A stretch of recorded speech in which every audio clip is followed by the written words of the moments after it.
Raido, good to see you. Thank you for making a bit of time to come and have a chat with me. I wanted to ask you about something that you said to me when we were talking a week or two back, because it stuck in my mind. You said to me that fraud costs 9.5 trillion. I think that's what you said. What are you going to do about it? Yes, this was a survey published by MasterCard, and Right. it's a global number, and 9.5 trillion USD is basically the third economy in the world if it would be a country. And this is not only static number because this number is growing exponentially. The growth last year was 800%. So That's extraordinary.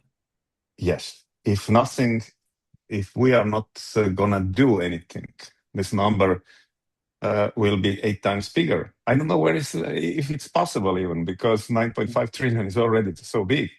And one interesting part about this number is that we are fighting so relentlessly against money laundering and terrorist financing. But this 9.5 trillion has been laundered back to economy somehow. It Mm. doesn't. It's not held in some warehouses, or it's already back in the economy. That Yeah, means that yeah, it shows exactly that our AML and KYC measures are not working neither. So it's just a symptom, and this is the symptom that if people are not capable of controlling their assets and their identities in online environments, we I don't know. I see that this is not a catastrophe, but it's like we are sitting on the train that is running toward the cliff and nobody knows where the brakes are. yeah, yeah. So, I mean, let's get into what can be done about that. I mean, because that's what you want to do. I mean, you're trying to do something about that, aren't you? I mean, your point about people kind of being on the train going towards the cliff and not paying attention. I mean, you're not the first person that said that to me, and I see it from people that don't invest time and energy in security. What are you doing about it? I mean, just talk about what your technology is doing. I mean, what are you doing about it and why? Okay, let's start one step back. I'm Estonian, and in Estonia, we have digital governance and digital identity since 2001. So 25 years, it's already the generation. People have been growing up with digital identities. They know that everything is easy, everything is pretty secure, so that my identity is my identity. I can access to my bank account with digital identity, not some one-time password or I don't know, some authenticator or something like that. So that means that my assets are under my control and steal my identity is very difficult. It means that you have to steal my device and you have to know two PIN codes which are used to activate my identity certificates. So sounds like pretty good security, but it's not because Estonian digital identity architecture was also built during the times when we didn't know anything about artificial intelligence. Yeah, uh, Scammers and hackers were guys with hoods who just did break into the banks because they could. yeah, I just show you that I can steal your data. It was more like a sport. Today, hacking and fraud is organized crime. This is very well organized crime, and also in many parts it's backed by governments. Let's say take North Korea, Lazarus Group, which is not just one group, but this is basically yeah, institute. yeah, And it's not a joke at all. People are trained to hack your identity, hack your accounts, hack your computer. In Lazarus Group, they have so many different, let's say, departments, starting from pickpocketing, pocket picking in the bus, up to taking over your company's assets, freezing your data, so that identity world has got to the point where we really have to have something that is interoperable but still private and belonging to person.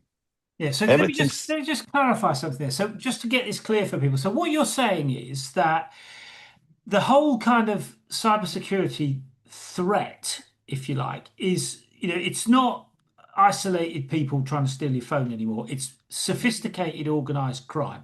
That should ring an alarm bell, that on its own, shouldn't it, really? And it's also having a massive effect. I mean, vast quantities of money are being siphoned off, is what you're saying. So it's a big threat and it's having a lot of impact, is what you're saying. So that seems to me something that people should pay attention to. So let me ask you this. Why don't they? I mean, we'll get into what you're going to do, but why don't people recognize that that's a problem? It's a very interesting question, and I have been asking this from myself many times when I see that the common answer you get from regular Joe is that, but I have nothing to hide, I have nothing to steal from. They don't understand that their identity, their representation, online representation, is something that can be stolen, sold, and used against your friends.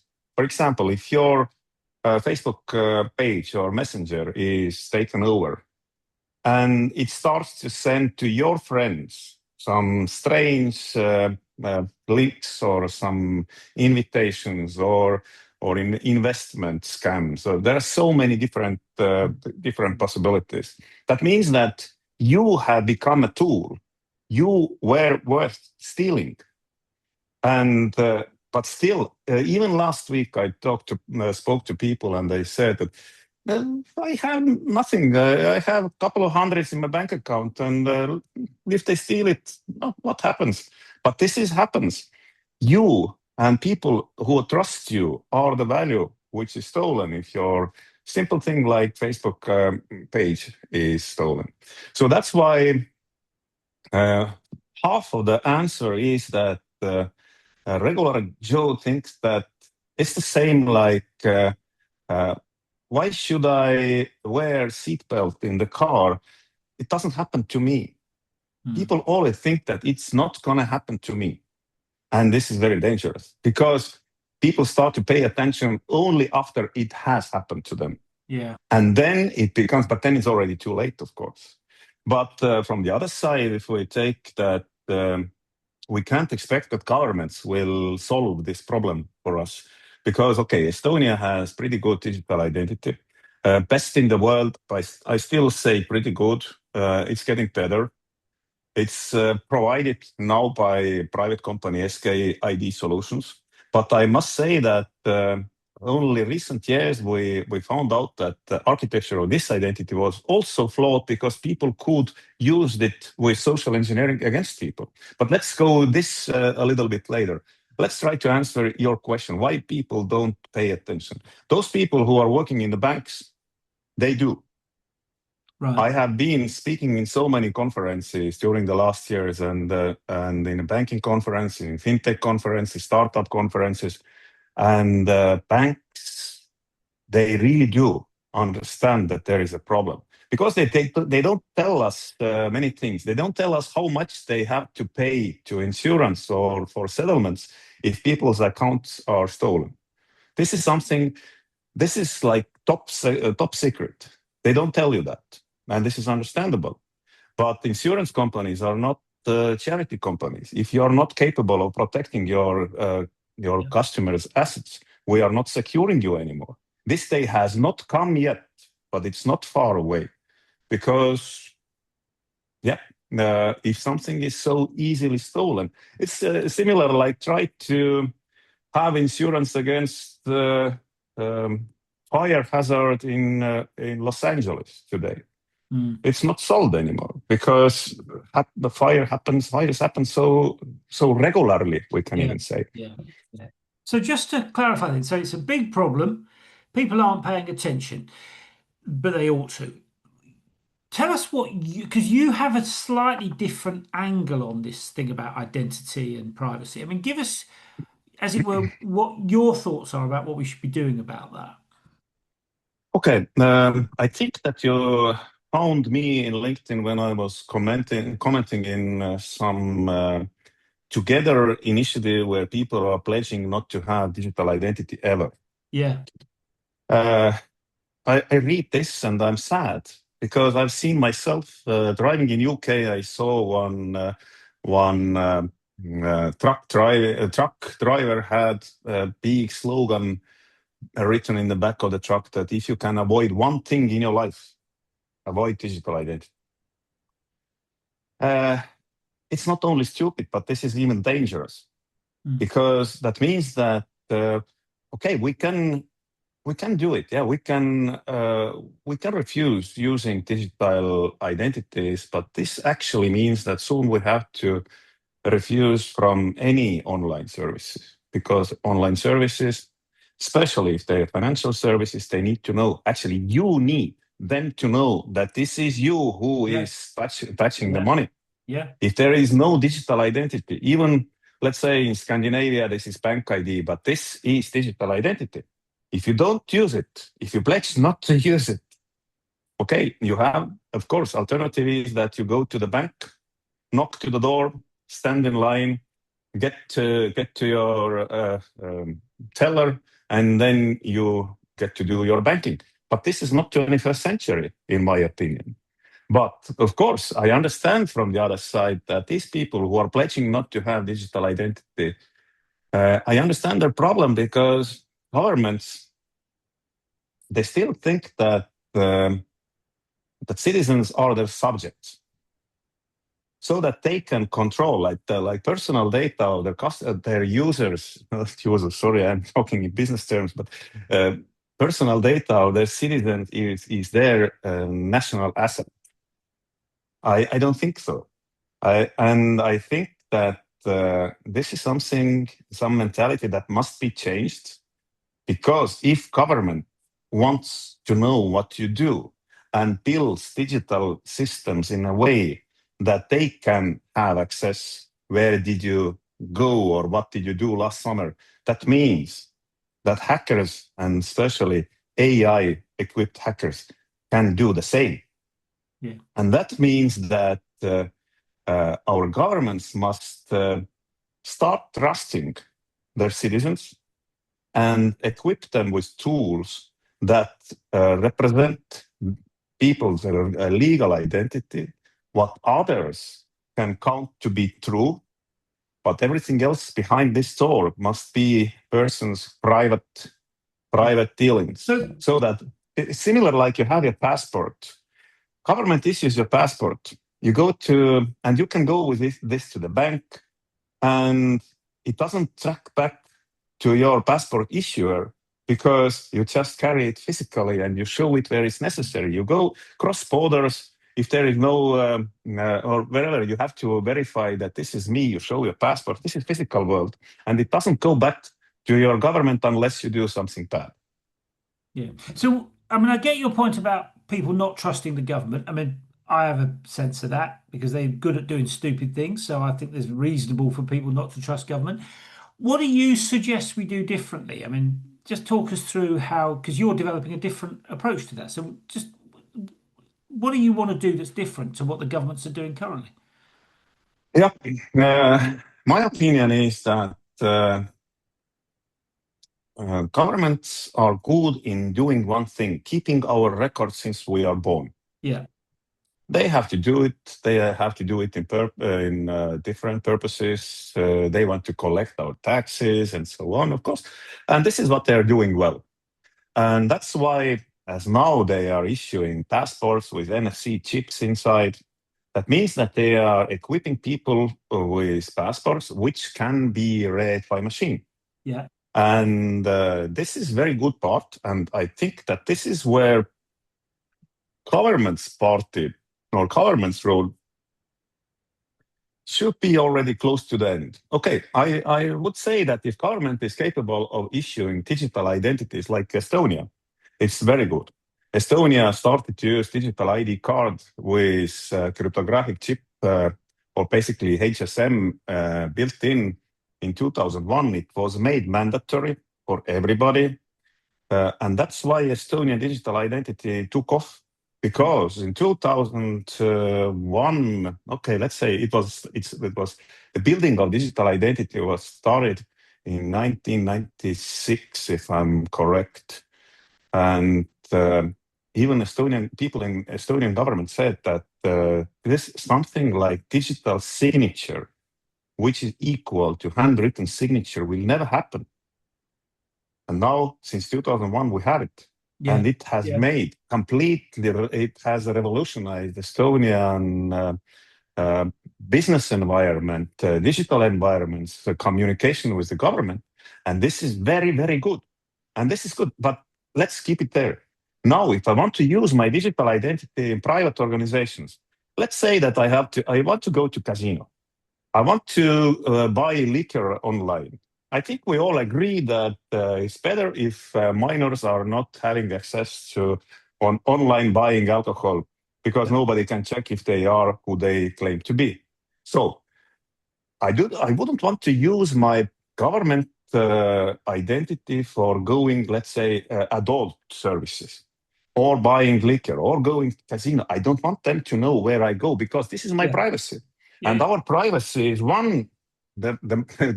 this is freedom. Freedom is the biggest gift everybody actually have given since the birth.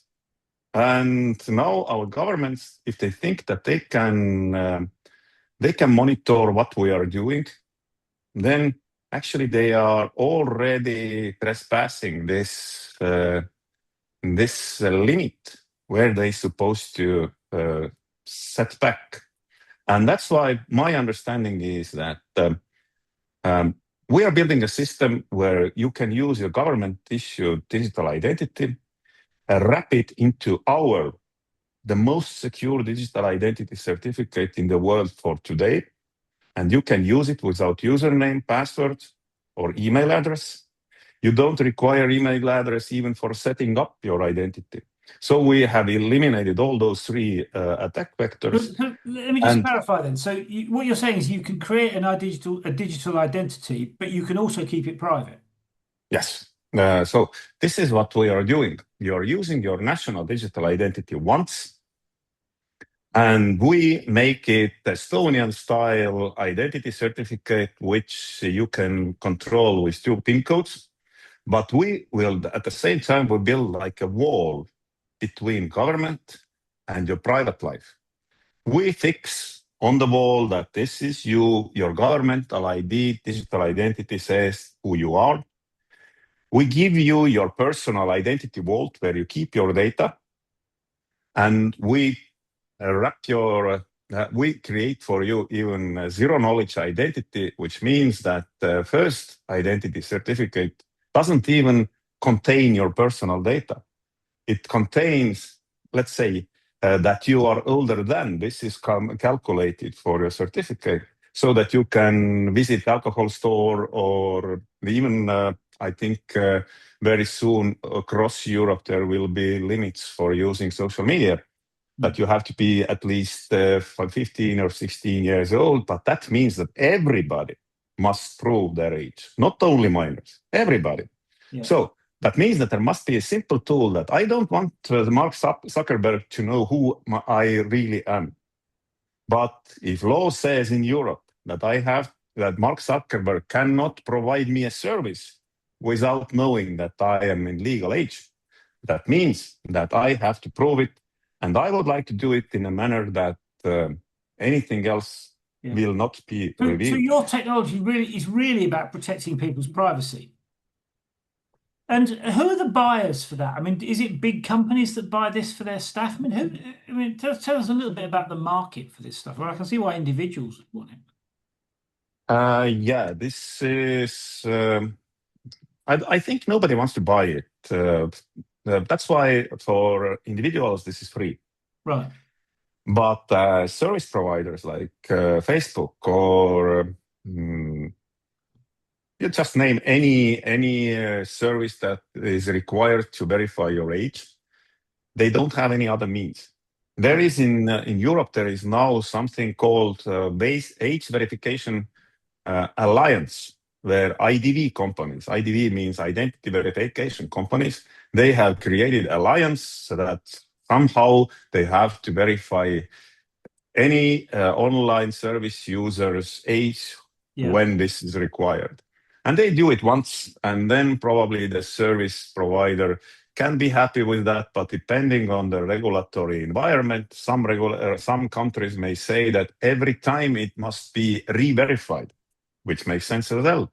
So that's why in our identity certificate that doesn't carry any other personal data, but only proof that you are older than and you are eligible for the service. This is unique in the world, and this is what we are building. But this is not like, I don't want to brag about it, but this is who are our buyers, those who need to verify that they are not serving. Okay, we can even go that, let's say you are not serving North Koreans or some terrorists. This can be also tied to this certificate, saying that this person is qualified to have your service. This is the world where we are now, because I think if there would be no rules, probably in today's digital environment, we would be entering disaster very fast as well, because data and abuse, both, they move light speed. Yeah, no, absolutely. And in one sense, if you haven't got privacy, you haven't got safety, actually, because the two go hand in hand, don't they? Let me ask you about building a business. I mean, what kind of business are you looking to build? I mean, because in one sense, you're building it in a fairly hostile environment.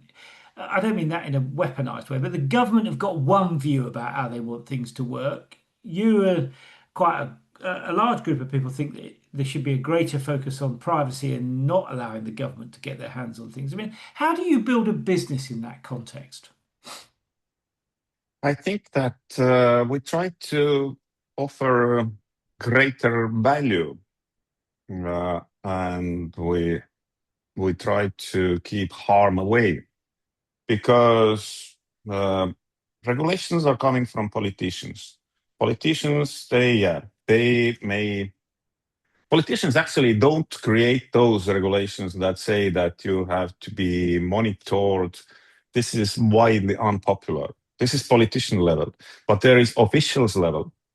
They need to deliver what laws say. They have to monitor that you are not terrorist, you are not money launderer, you are not criminal. If you're a criminal, then we have to catch you, that you are not sanctioned. This is the world where we are today, and this is understandable that those goals must be achieved. But if we go back to our beginning of our story, where 9.5 trillion damages from fraud last year, that means that actually those laws are ineffective. And they are ineffective because nobody allows or nobody dares to build tools that are interoperable and acceptable globally. That every government is putting their own rules, and every government tries to give people separate digital identity, which is good only in territory of this country. And that is the weakness. And that is the weakness what we are trying to eliminate, so that you can use whatever digital identity. We have 90 different e-identities in our pipeline. And then you get one identity that spreads cross borders and protects your assets and your access to your accounts anywhere in the world. And this goes back again to this, that I don't think that that environment is hostile from government perspective. Governments are just scared at the moment. And I think they don't understand exactly, are they scared of what will happen if they don't know? Or are they scared that if they know and somebody else get access to this information, what are the damages to their electorate? Yeah, they don't want to get caught and get blamed. I think that's a big driver. Let me ask you about building. I mean, to what extent would you say the business that you've built reflects your personality? Oh, I think 100%, maybe 95. Okay, I don't know. I must say that for me, it's a lifestyle because sometimes I dream and I in the night and I wake up having a solution for some nuance. So how this solution must be built, how the architecture must be solved, because there are so many different problems what we are solving today while we are building it. And it's like I'm breathing and I'm living and breathing in this business. But and also I wouldn't do it if it wouldn't be so painful or personal experience for me, because it's very difficult to verify who you are across borders. I opened company in UK a few months ago. It was easy, pretty easy. It was similarly easy as to do it in Estonia. But to do that, I had to download 2 different applications. And then I could only get this UK entrepreneurship number or something like that. And it wasn't easy trip, but it was doable. But let's say that you lose access to your Google account, what you are using to log in everywhere else. To be honest, you are screwed. Yeah. Because if someone deliberately dressed off your access to your Google account, and maybe you didn't protect it with 2-factor authentication or passkeys, you are screwed, because getting back is impossible. Yeah, I mean, I'm talking to somebody that had that exact same experience a little while ago. You mentioned AI a bit earlier on. I mean, to what extent to what extent is AI playing a role in your business? I mean, is it a component part of how your technology works? Yes. First of all, AI is very good sparring partner. If I have a new idea, I must say good words to Claude Fable.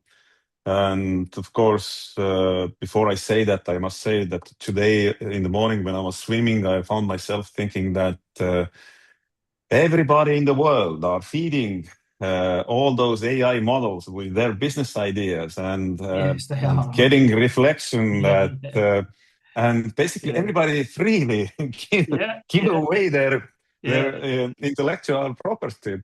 It's very interesting, and we naively think that it will get private. I take this risk. Let's say it's calculated risk, because I think that even AI, what I tell to AI, I explain and I ask about architecture per se and how it fits to the problem or the market, but I never tell how exactly it is built. And this is not what vibe coding can do, what my programmers are doing today. So I hope that, and another part is as well, without philosophy behind it, it will not work. You can build technology, but technology must follow exactly philosophy. And this philosophy. Just give us an example of what you mean, because that's a very interesting point, that the technology must follow the philosophy. I mean, give us an example of what that means in a practical sense, because I agree with you, but I don't. I mean, just explore that in a practical way. Okay, that means that philosophy is easy. Products that concern digital identity or privacy must be built in a way that it's not coming from policy, that you are not tracking anybody, but it comes from technology that this technology is not tracking. It's not built to track. Right. And it's good that if something is that, let's say that we are building personal data vaults for the people where they can keep their identity documents per se. And we encrypt them in a way that only it's decrypted using the user's phone. We don't have key. If we don't have key, we have no obligation in front of the regulators. We say that we are just a delivery mechanism. Yeah. If you want to ask from the user. And this is that philosophy. The technology can do it both ways. It can do it that it works from the face value, but behind the curtains, it works from the other value. And that's why, as our philosophy is that human first, privacy first, but of course, my second, like maybe the first trigger is still that we have to get rid of this fraud, what happens all around us, because it's so painful for me to see how grandmas are getting stripped of their money, what they have collected all their lives, and they are even selling their properties are sold. This is something that touches me so deeply that that the philosophy is the privacy first, but responsibility must follow the crime. And that means that both parts must be covered. And I think that we have found a pretty good solution for that, so that until you are not committing any crimes, we really don't care who you are. But if you commit a crime, and there will be proof, and of course, this is easy to come back if you did it on online service where you are using our zero-knowledge identity. And then the platform provider says that this vault is behind this person who scammed someone else. And if there is a court subpoena, we have ironclad evidence that we know who actually owns this vault. Of course, we will not publish it, or we don't have even access ourselves until we have this break glass situation. So that if this is asked and questioned, then we break the glass, because that means that we are interrupting the business relations with our user. So until that moment, or if that happens, the users must know one moment. If this claim was baseless, we have to, as law dictates in Europe, that after the relevance of this criminal investigation is over, we have to inform the user that this happened. And then we can re-establish the trust between the user and us, because initially the trust is lost. We lose trust toward the person, but if we break this trust he or she has blindly toward us, and if it wasn't justified, we have to deliver it that, sorry, this is what happened. So what you're actually saying is you carry quite a lot of responsibility. Yes, this is the difficult part, because it only can work if trust is built by design. And the mechanism to breach this trust, like I just described, when it is necessary, must be very clear for everybody. It must be in users' terms that if something like that happens, you know that there is a risk that we will tell who you are. But for honest people, it means zero. Because honest people usually don't read anything like that. Actually, nobody reads. But today you can ask Claude or ChatGPT to read it for you and say what the most important points are. But this is that honest people say the same, like we said earlier, that why regular Joe is not worried about this fraudulent situation. They say that I have nothing to hide, I have nothing to take from, and that's why they don't care about this trust. But for me, this is very important, that this trust is two-way street, because let's see that.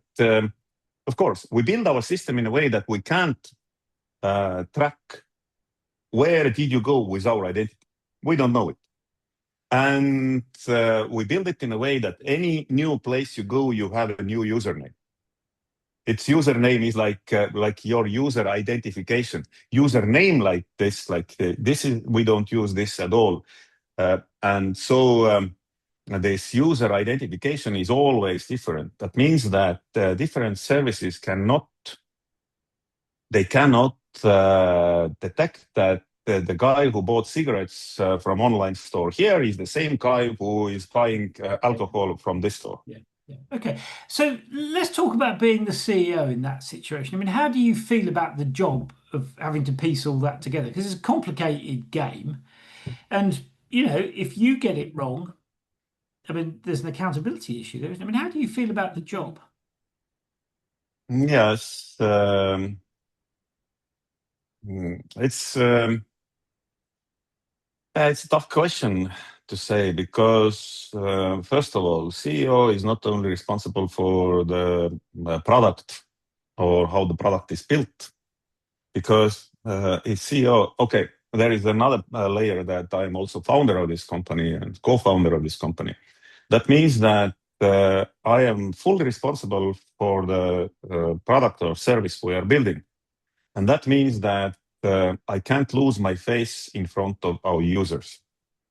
And this is personal because usually I don't care what people say about me or my comments or my articles I write in LinkedIn or social media, because why should I care what somebody else is thinking about it? If there is argument which is based on facts, okay, different story. But if somebody says something negative about me, I really don't care about it. But if somebody is saying something bad about my product, it's different.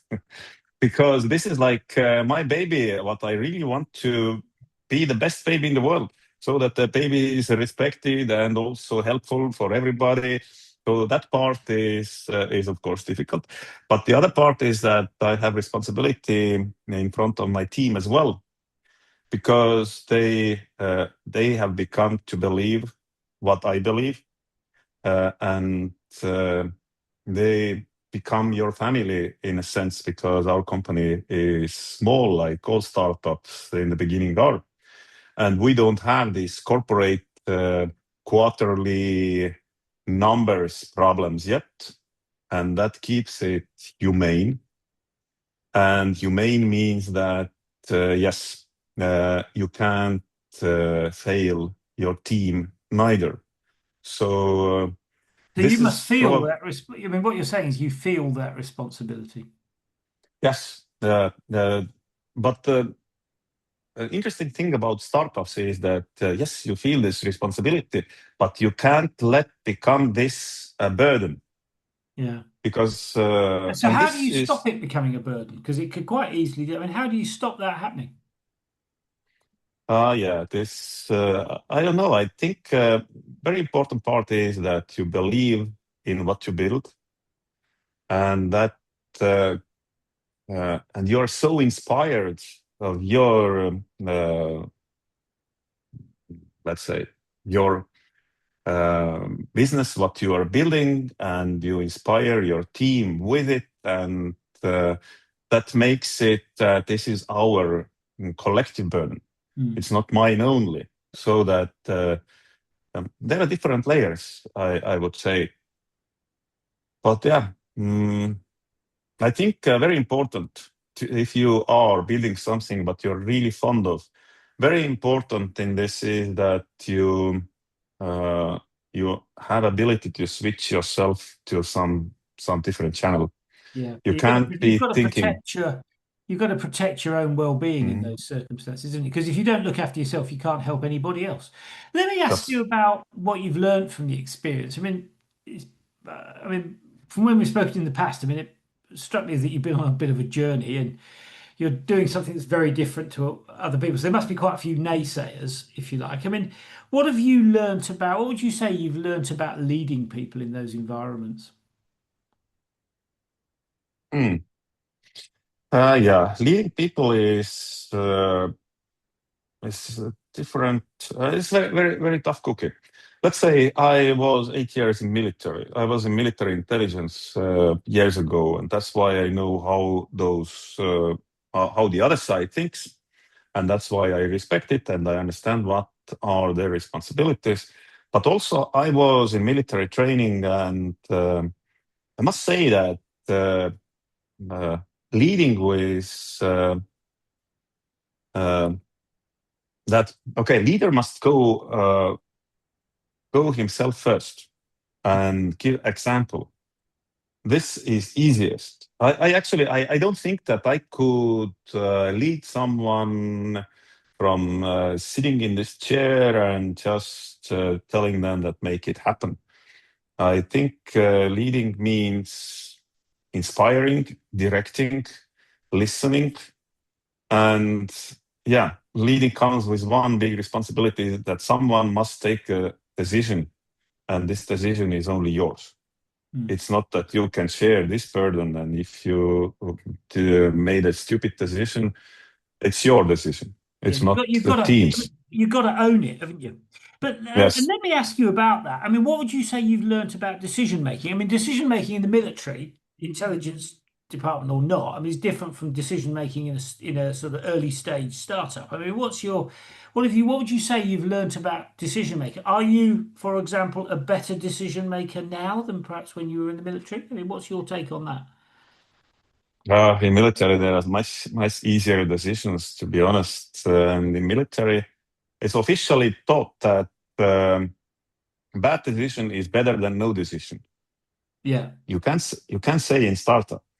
In military, especially if you are in some military training, you can't. The situation without an order is catastrophe.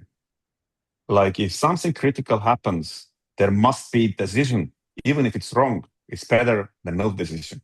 Yeah. Because if there is no clear way to go, everybody starts to go their own way. And in military, you can't allow this to happen.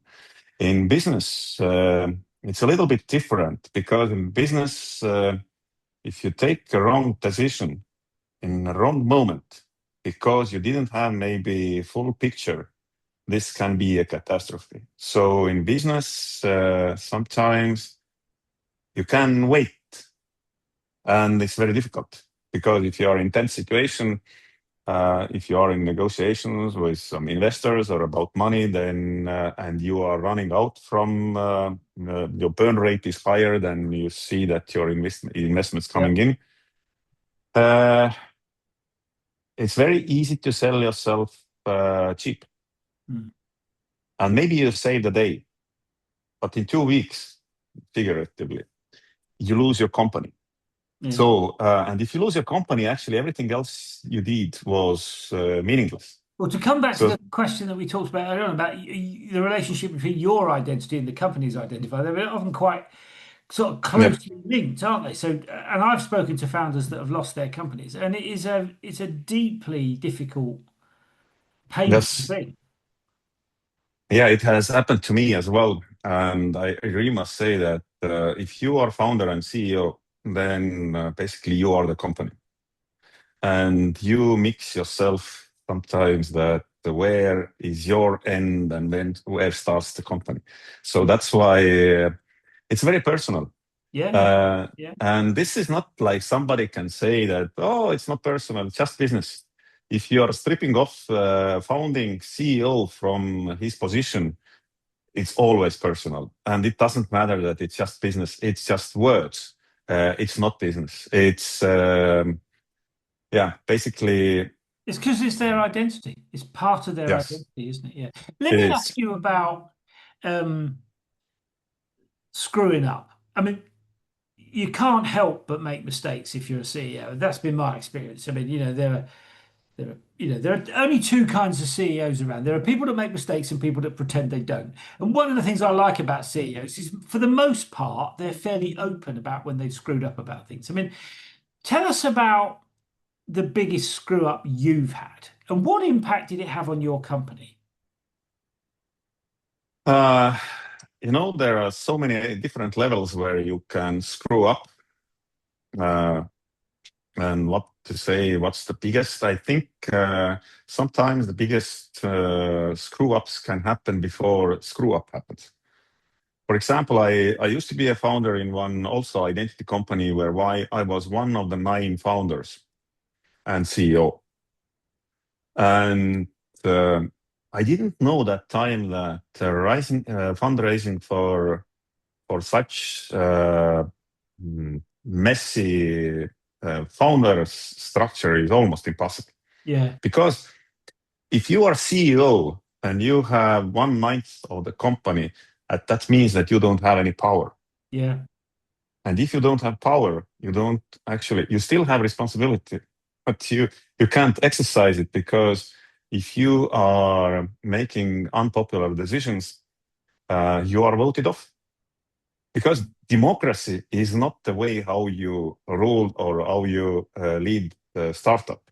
So that was maybe one of my biggest screw-ups, that I didn't think, and I was naive to believe that we all are fighting for the same goal. It's very interesting to see that if there are more than 2 or 3 or 4 people, then there always will be people who just are riding along, tagging along, and some people who are doing all the job. And this is normal. This is human psychology. This is nothing new. And this is also understandable that ship needs one captain. If there are more than one captain in this ship, will not get from New York to Liverpool anyway, or vice versa. So I mean, that's an interesting point there, that the ship needs one captain, because there are lots of firms around that have co-CEOs now, aren't there? I mean, this is a fairly recent thing, but there's got quite a few companies that have co-CEOs. Are you saying that isn't an environment that you would thrive in?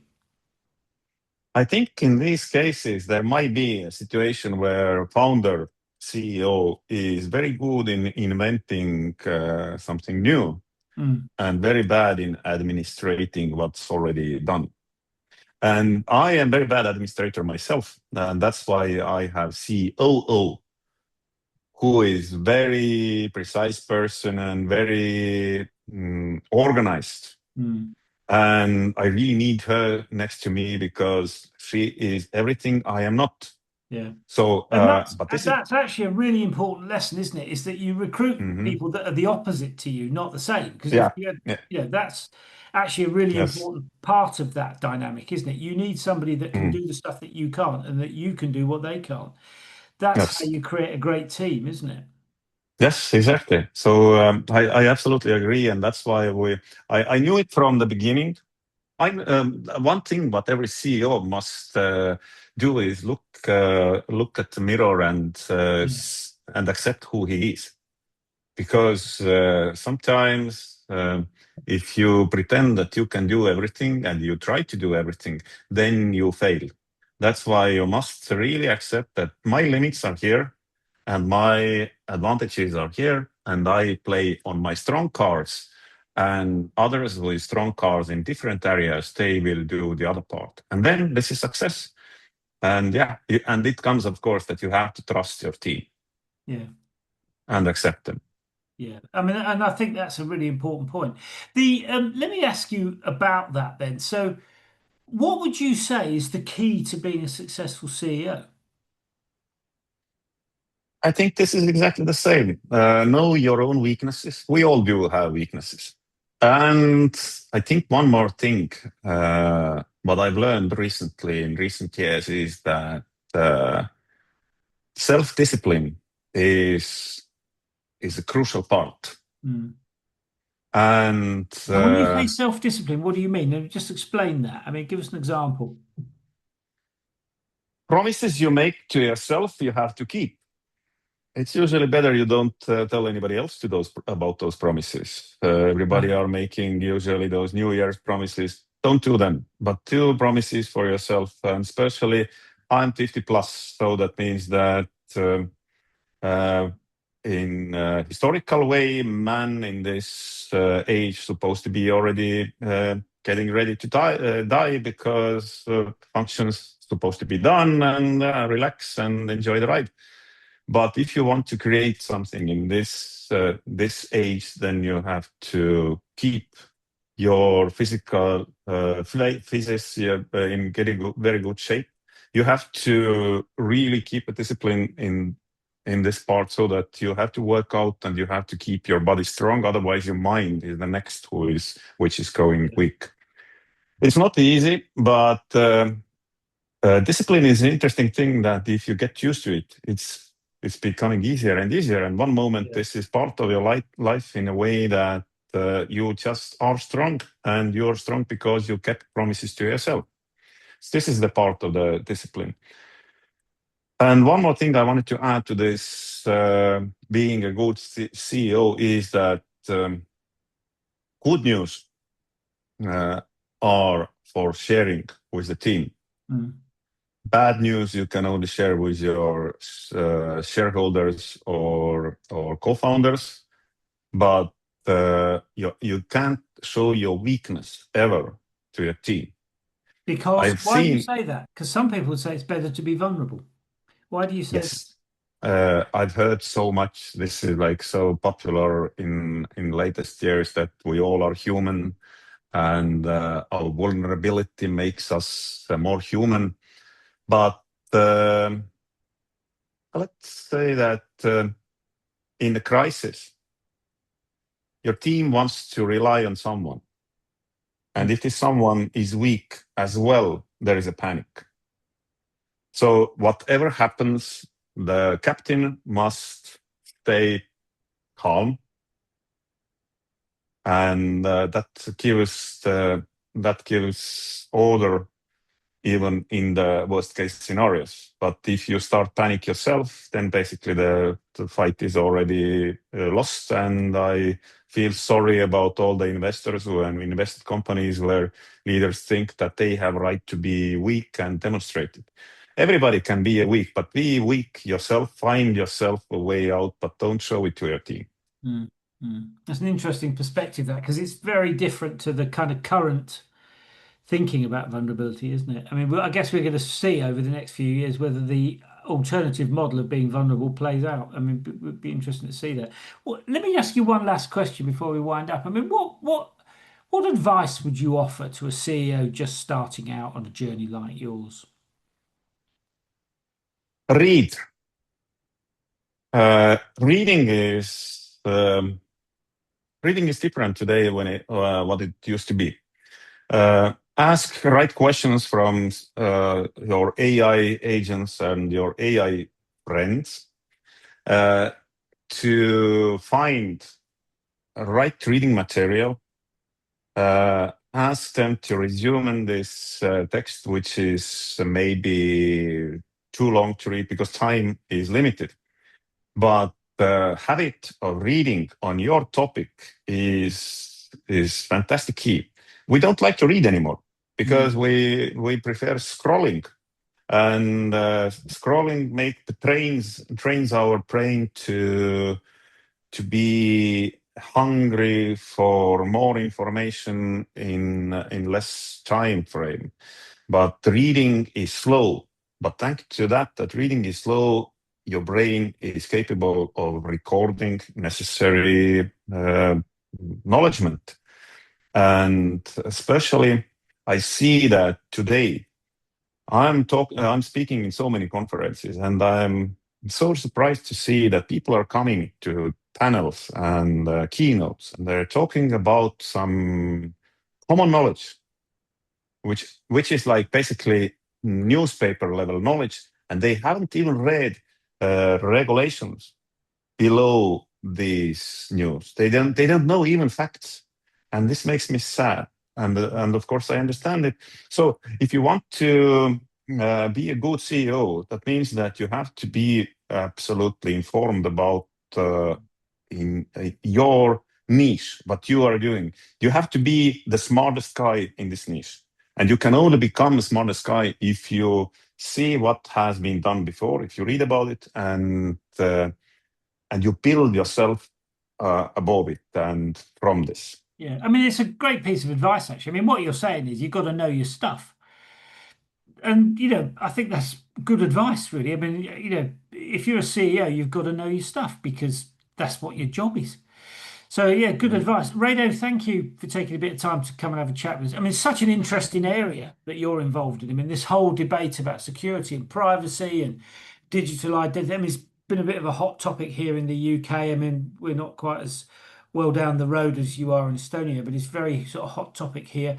So thank you for your thoughts on that. I mean, it's going to be, I mean, I think here in the UK, it's going to be an interesting few years. So I really appreciate you making the time to kind of talk us through your perspective. Yes, and I told you that we established ComplyOnce Limited in UK with one purpose, to come and help you out from this situation as well. Good. Well, I look forward to it. All right. I'll see you soon, Raido. Thank you very much. Bye bye. Bye.